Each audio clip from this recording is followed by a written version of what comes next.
Hello, and welcome back to the Thought Cloud podcast. Our goal of this conversation is to uncover a hidden gem that can inspire others along their academic journey. Our guest today is Maple Wang. Maple is a senior at UC Berkeley, where she studies bioengineering and biomedical engineering. She is also the president of the 3D Bioprinting Club at Berkeley, which is an interdisciplinary team of undergraduates united by an interest in the engineering and scientific processes behind the tissue engineering method of 3D bioprinting. So we're going to jump into her path. We're going to understand why she got interested in this, what she's been doing with the 3D Bioprinting Club, and what she hopes to do in the future. So Maple, thank you so much for joining us today. Yeah, I'm so excited to be here. I think this is a really cool podcast, and I'd love to be able to share whatever. Definitely. Well, let's jump into it. So let's start at Berkeley. How did you decide Berkeley was the school you wanted to go to? Oh, okay, yeah.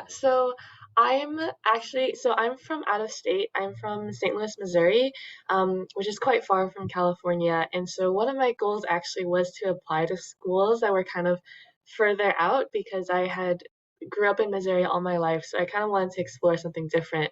So I applied to like Californian schools and then just like all over.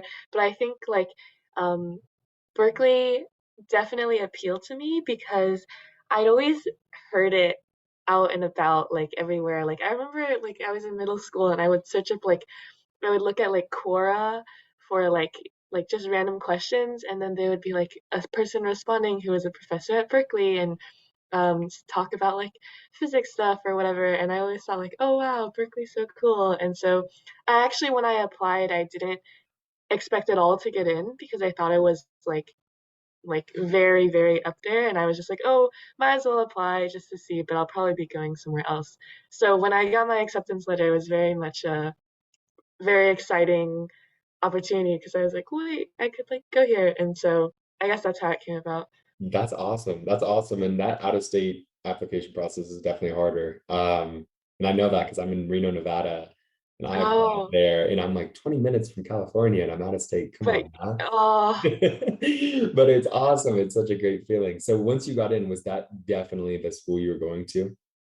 What yeah, was the pretty main much. Like decision? there were a couple others I was considering, but I think once I got in, it was kind of like there wasn't that much more. I was just like, oh, okay, like this is it. This is it. You got Yeah. it. That's awesome. So did you know you were going to study bioengineering and biomedical engineering going into it?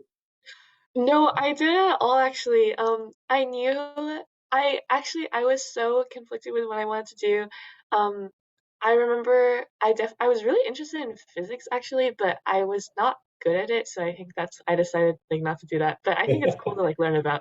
Um, Totally. and then I was also actually in high school, I did way more chem stuff than I did bio stuff, in terms of classes and I guess like clubs.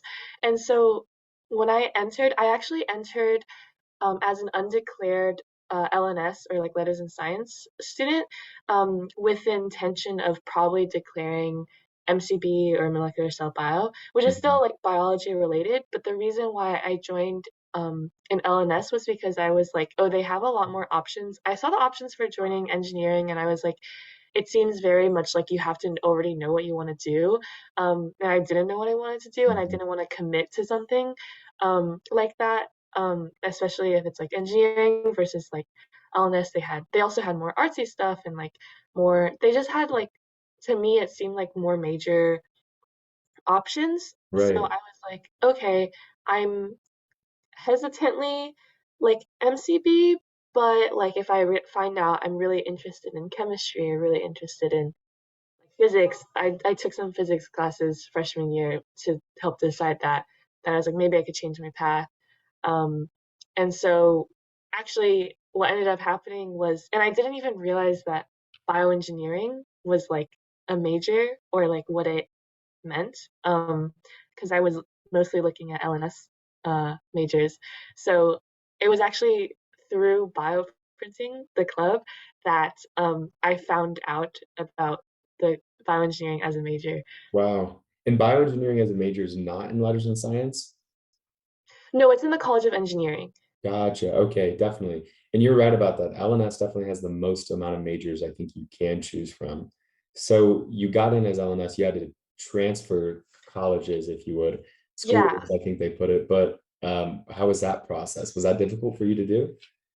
Yeah, I think that the process, it's difficult in the sense that it's not like um you have to like apply and then like even if your application's perfect, you still might not get in just due to like they can only like for instance um I know like for applying to like internships and that kind of stuff, it's like even if you're a really good candidate, sometimes you don't get in just out Right. of like there's too many people. Um, Transferring into bioengineering was more of like they have this fixed set of requirements, and as long as you meet those requirements, it's pretty much like you'll probably get in. Hmm. Um, the only thing is that the requirements themselves can be difficult to fulfill because I know that, for instance, like um, one of them is like you have to be on track to graduate in 4 years, and if you don't realize until pretty late that you want to transfer, you might not have taken those classes and you might not be on track. Another is like the GPA cutoff. You have to have a certain GPA, so it's like a lot of the lower div classes for bioengineering are very much like your stereotypical like tough STEM um like hard midterms and that kind of stuff. So it's harder to get like a good grade in it, and that's Yeah. mostly what your GPA is when you're a freshman and sophomore. So that GPA cutoff can also be kind of hard. I think like in an ironic kind of way, because I'm a senior, so I experienced like the whole COVID um lockdown stuff my freshman spring semester. In an ironic kind of way, I feel like it kind of helped me because the fact that everything turned online and then Pass No Pass was able to become an option, Right. that's when I started taking a lot of really hard classes that that like I was able to like I was actually able to get by easier in a sense. And like maybe if that didn't happen, I mean we'll never know, but maybe like Right. my GPA might have been good enough or something like I don't know. Definitely. No, that's awesome. I'll actually, a little experience of mine was that was a semester where I was taking five upper division classes. Oh And my I thought gosh. I'm just going to power through. And then I got super sick that semester. Could have been Oh COVID, but I had to drop like two of them. And that put me at three classes, which was just barely enough. And then before you know yeah. it, I was looking back thinking, God, I should have just kept them. I could have basically failed and still gotten a Oh passing yeah. grade. So it all bit me in the butt, but it was funny. But anyway, so you got into your biomedical engineering program. You were able to transfer colleges, and that was due to your involvement in the 3D bioprinting club. So talk to us about how you decided to join this club. Where did this interest stick out to you? Yeah, honestly, because I feel like 3D bioprinting is a concept that people haven't really heard about, or if they've heard about, it's like a lot of, for instance, like we've been doing recruiting because the beginning of the semester, and a lot of the people that come to our tables are like, so what even is 3D bioprinting? And they Huh. don't really like know what it means. And so a lot of times when we give like a little spiel about what it is, like they kind of are like, whoa, that's like pretty cool. We're actually like to our knowledge, we're the only 3D bioprinting club like in the nation. So I That's think that's like sweet. pretty cool. Yeah. I Um, actually did a search and I couldn't find another. So oh, one okay, more okay, in support of you guys being the only only yeah. bioprinting club in the nation. um, yeah, but I feel like so we have a decal as well, which this year I'm the facilitator for, and as a freshman, um, I was looking at decals because I thought they were really cool. It's like the whole student run course type thing, and I was just like applying to a bunch, and I saw 3D bud printing, and I was like, oh, this looks cool. And I honestly just applied like on a whim, just like this seems pretty cool. But I didn't. It wasn't like a oh I must do this. I must go into this. Right. But it's kind of selective in the sense that just a lot of people apply and not everyone can get in because Hmm. it's a limited size of the class. So I got in and I was like, oh shoot, like I should probably take this class because I think like I don't know if maybe I won't get in the future or like it's just nice. So I took it, and that's actually when um, I learned like on the first day we went around to other people and was like, "What's your major?" And like half the class was like, "Oh, I'm bioengineering, I'm bioengineering," and I was like, "Oh, wait, that sounds like a pretty cool major." And Yeah. then one of the facilitators at the time, she actually she was like it's talking about herself, and she was like, "Oh yeah, I'm a bioengineering major as well, but what happened for me was I came into Cal as an undeclared letters in science, took this decal my first semester, and then decided to transfer into bioengineering." So basically, she had the exact same path that I would if I wanted to go into bioengineering would Wow. follow. And so she literally was like, "Oh, if you have any questions about that whole process, like you can ask me." So she was such a good, I guess, like person to reach out to and ask because she literally had done like exactly Exactly what what you I needed to do. yeah, yeah, and so that was, like, really cool to me, and then it eased me a lot being able because I think if I just tried to transfer directly or just, like, try to transfer with the knowledge that I get from searching on Google and stuff like that, I probably would have been really intimidated because, like, Mhm. on the website, they intimidate you, like, they, like, kinda are like, "Oh, it's really, really hard to transfer, like, don't even try it." Like, they don't say that, but that's, like, the vibes I get, but Yeah, with her like saying who has already done it and was successful, telling me advice and being able to say like, "Oh, here are my experiences, and it actually wasn't that bad. As long as you can meet the requirements, you'll be okay." Um, then that like helped ease me and made me more confident that I could actually transfer. Um, definitely. so it's actually because of this club that I was like, I am what I am now, which is kind of crazy. That is super cool. So you're the president now. You've been involved for 4 years, Yeah. correct? This will be your 4th year. So being a part of this club, obviously you were able to, decide your major that you're choosing, but how do you feel that this organization has impacted you, and how do you think it really impacts its members? Yeah, that's a really good question. Um, I feel like this organization, what I really love about it, um, is that I love that it's not, I guess, like a super competitive or cutthroat kind of organization. We like the people that are like the officers and the team and the members, because we have a basically it's like a project based. So we have a lot of different smaller projects. Mhm. That work towards whatever goal they might have.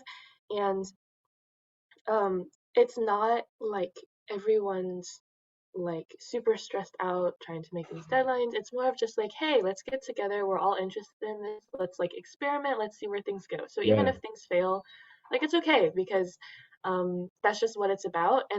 And I really like that we have this kind of like chill community where we're not enforcing all of these like strict requirements or like blah blah because I think that also, um, I think a lot of things in life are stressful, so there's no point in adding another reason to be stressed. totally. And the reason I was like talking about that is because I feel like one of the things that we highly value is like a lot of freshmen who come to our tables are like, "Oh, do you need experience to be able to get admitted into this club?" Blah blah, that kind of stuff. And we always say no. Obviously, if you have that skill level, that's like great. We would love to have you. But we do not judge based on that. You don't actually need to have any experience because we actually prefer, or not necessarily prefer, but we like it a lot when we can get people, as long as they're passionate, we want to be able to provide that stepping stone to be able to give them that initial lab experience Right. without the sense of competitiveness. Because a lot of times, like for instance, if you want to join a lab at Berkeley, it can be really competitive and hard. And a lot of times people are like, oh, we want to have experience. But how do you get that experience if the reason you're joining the lab is to get experience? So it's like Right. yeah, so it's like I feel like our club and decal is a good way to get both like wet lab experience, catting experience, without necessarily needing to like have that circular loop of like already having it to get it kind of thing. Totally, totally. Well, I love that. I think that's very inclusive and supportive, especially in a new space. Like it's something that not a lot of people know. I mean, really Yeah, encouraging new people to try it. That's awesome. yeah, And I hope you guys had a great turnout this year with recruiting, because I can tell that you're passionate about it. It seems like a very welcoming community where everyone hmm is excited about what you guys do. hmm So, yeah. what would you say one of the coolest things you've worked on has been? Ooh, I would say, um, I think honestly, I think projects are really cool. But one project that I think um I think it's a good project to talk about when people ask like, oh, what projects are there? And stuff like that is we have a TMJ disk replacement project. So the TMJ disk is a disk in your jaw that you pretty much use for anything like when you talk, when you eat, like your disk is there and it's helping you. Um, and like you're not going to notice it, but if you have an issue with that disk, the current treatments for it are super duper invasive.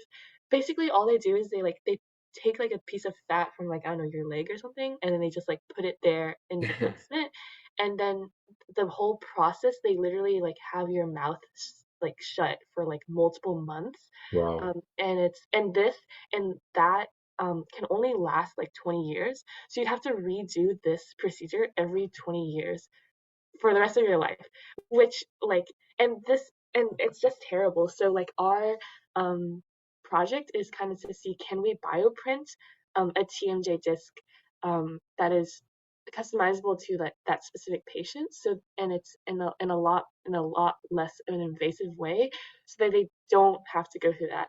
And the reason that this project came about, because we're very open to like accepting new projects if a student comes who joins the club who's like very usually we put students in whichever project that they're interested in, but if someone's very proactive and is like, oh, I have this idea, I want to implement it, we want to give them that space to be able to implement. Definitely. Um, so one of our club officers who like leads this project, she actually started it because she has an issue with her TMJ disc. Oh, So wow. she literally, she's like, oh, like I have like 10 years left before I have to get another. like, so it's to her, it's like a very personal project. And I think it's really cool that um, she can take that and then actually work on it through our club, and that people that join and join her team can also work on it. Um, so yeah, I just think that's a cool one to talk about. Definitely. That is a really cool one to talk about. That's awesome. That is awesome. Awesome. Well, I'm excited to see what you guys are continuing to do this semester and keep up with the fun projects. Um, After college, though, what do you hope to do? Do you have any ideas yet? Is it grad school? Is it industry? What are you thinking? Oh yeah, I think probably after college, um, I'm more interested in like um, I guess applications of what I'm learning. So I probably want to do industry first to um, get that sense of like what it's like to work at a company that is making products that would help people. Mhm. Um, but I think maybe eventually, and this is like more further off, so I'm not solidified, but maybe if I go back to do like a PhD and then go back to industry or something, because I do think it would be, I really like research a Cool. lot, but I just not sure if I would go into academia specifically. Definitely. Definitely, definitely. Well, very fun. And I know there's a lot of different routes you can take for research nowadays, academia, and Yeah, like they have commercial research as well, which is cool. yeah. Yeah, very cool. Well, that's exciting. And I'm excited to see what you do. It'll be fun in this last year to kind of put those pieces together and watch it all kind of come together. And gosh, what a cool time to be.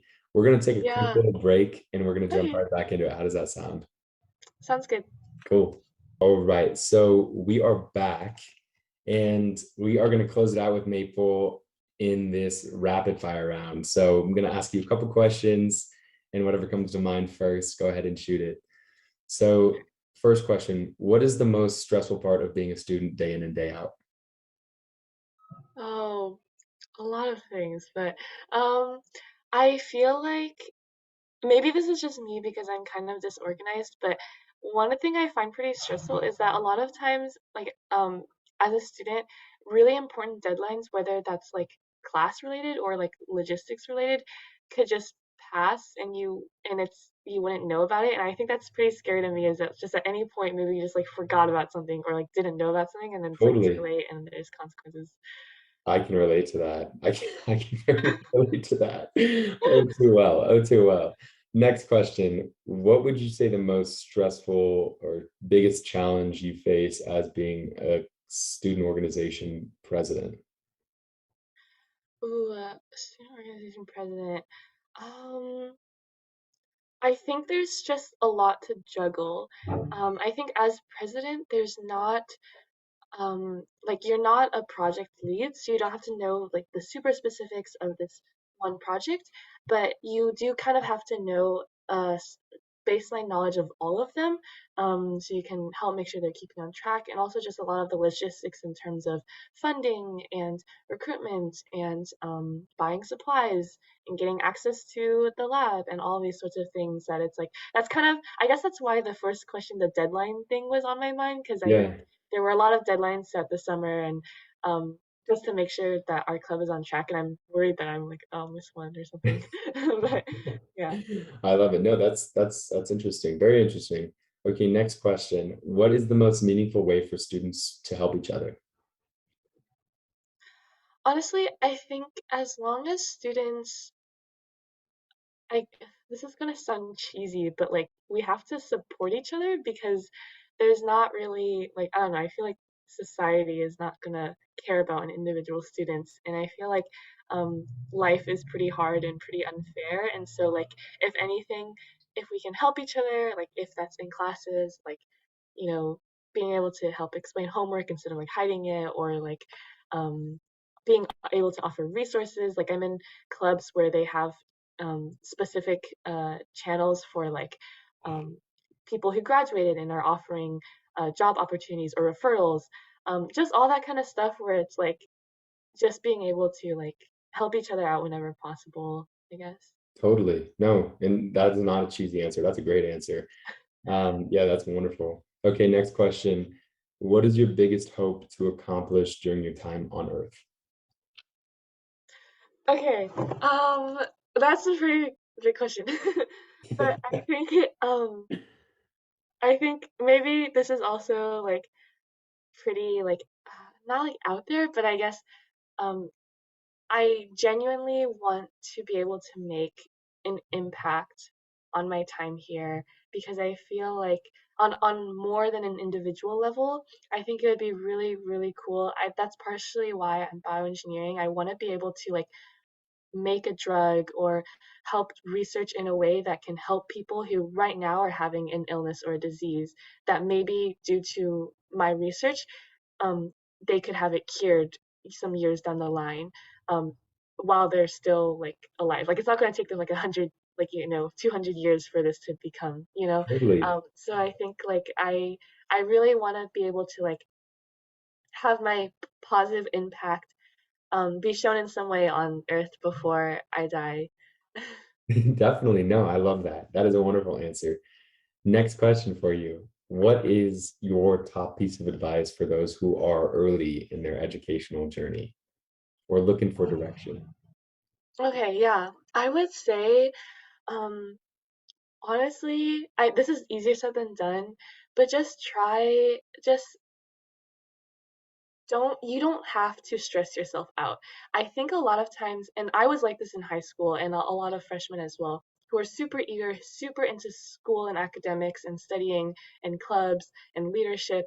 Um, like they're very proactive in doing all these things, and they're very, a lot of times I feel like they will overload their plate, feel like they have to do this, feel like they have to get A's and everything, have to blah blah. And I think honestly, it's good to just take a step back sometimes and just like not purposefully stress yourself out like that, because I think especially when you're early in your educational journey, you think that's kind of, school is kind of all you know, like especially for high school, right? So it's like grades are everything. Yeah, But and this is, I guess this is pretty common advice, but it's not like, like it's okay if you get a bad grade, or this kind of stuff. It's like everything in the long run, it like kind of doesn't matter, but in like a good way.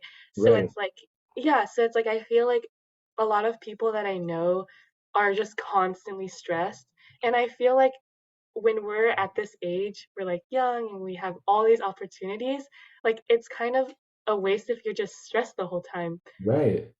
Totally. No, I Definitely think keep in that's check. wonderful advice. It's so easy to stress, and it's great to take a step back. I love that. Well, Maple, thank you so much for sharing everything with us today and all of your experiences, all of your advice. And we're looking forward to seeing where you end up, what impact you can make, and everything that you're able to do. So, where can people keep up with you? Oh, me specifically or like our club? Yeah, you specifically in 3D bioprinting. Oh yeah, so I guess if anyone listening is interested in reaching out to me, I have uh an Instagram at Maple Muffet, and I also have like a Facebook. I don't know if that's like an old people thing now. Um, just like Maple Wing, and I also like have. I mean, I also have like an email address, maplew@berkeley.edu. And then for bioprinting stuff, like our club stuff, we have a website, bioprinting.berkeley.edu. It has lots of great information, and we also have an email account as well, calbioprinting um, at gmail.com. So those are all just great ways to reach out. Yeah. Definitely. Well, go give her a follow. Go reach out to her if you're interested in learning more. And Maple, thank you so much for coming on. It's been awesome speaking with you. No, thank you so much for having me. This has been really great.